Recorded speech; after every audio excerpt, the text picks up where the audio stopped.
من فکر میکنم که ژورنالیست اول باید که حجت ژورنالیستی وقتی که یگونجا میرود به خاطر خبر باشد به خاطر یگون موضوع باشد همه وقت باید حجت ژورنالیستی داشته باشد. خب یک و خودش همچون ژورنالیست معرفی کند. این قسمتی همون یکونده داخل میشه. بله. قسمت یک. خب همچون ژورنالیست باید معرفی کند. و دیوم معیار همین است که باید مواد خبر یک طرفه نشر نکند. حتما طرف مقابل هم نظرش گرفتن در حالی که من به همین خبری نوشته بودم.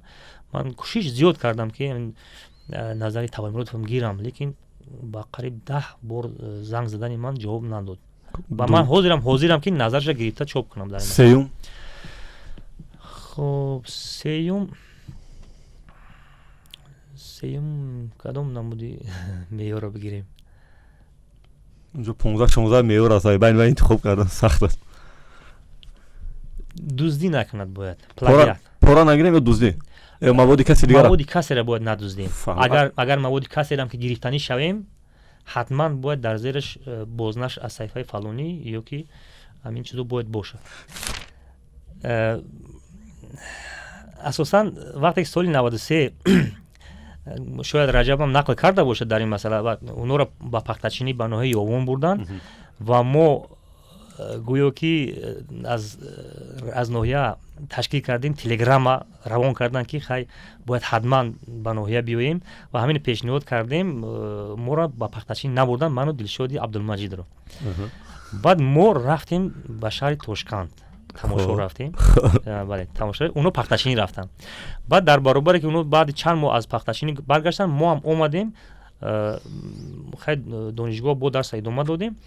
وقتی که اونو اومدن همین گروهی که گفتیم که با چمنالو خلیق و چند نفر دیگر اونو یک گازیت داشتن، گازیت دیواری تشکیل کرده بودن، کمانی 7 رنگ گفتنی گازیت داشتن.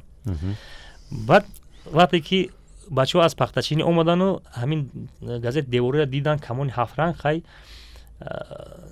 رجب، برات، یوسفی اینو بسیار بچه‌های فعال و دانشمند هم هستن، همون دوران بودن.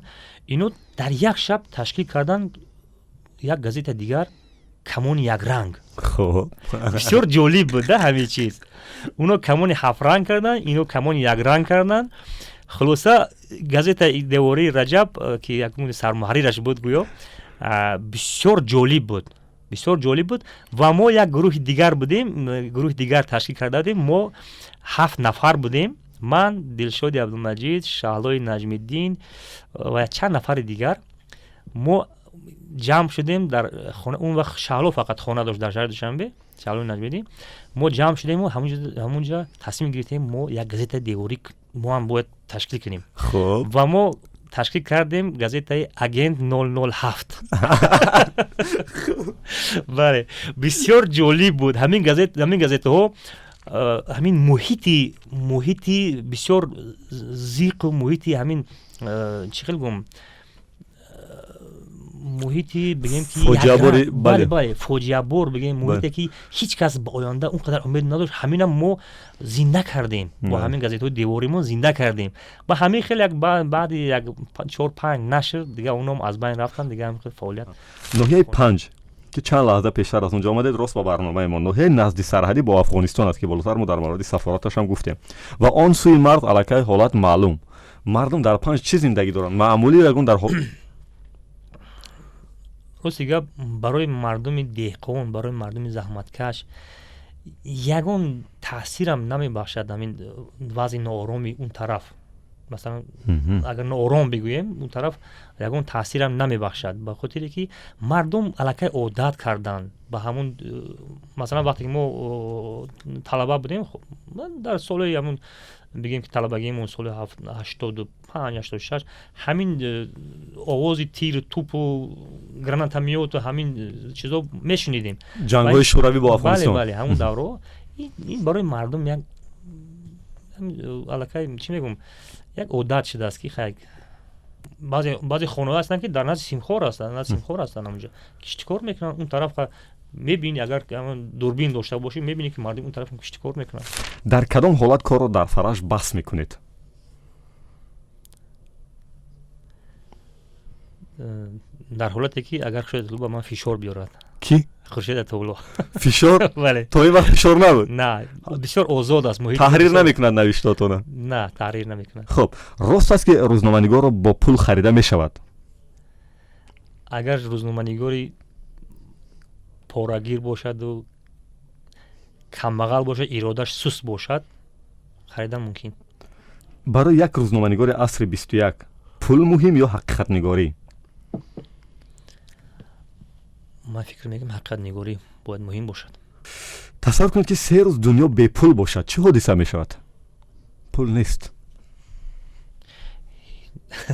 ман фикр мекунам ҳичи намешавад. дар Афғонистон чанд моҳ бепул буданд, мардум ҳеҷ гап нашуд.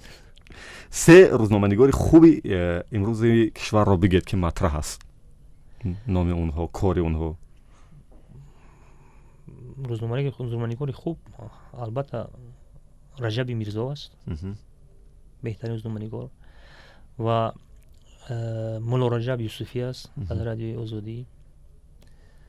хуб, агар 4 та гӯем чӣ? бошад. Хуршед Атулло, Саёф Мизроб. саломат бошанд. ҳарчанд Устод Раҷаби Мирзо расона надорам, вале имрӯз ҳам бозам матраҳанд. бале, бале. саломат бошанд. шуморо ҳоло бештар чӣ нигарон мекунад?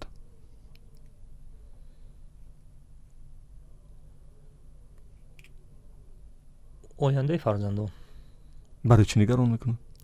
акун ба ӯ дараҷа нигарон намекунад ки мегӯем масалан фарзандон соҳиби касбу кор шаванд. бояд ҳатман чизе ки мо азоб кашидем, оно азоб накашанд.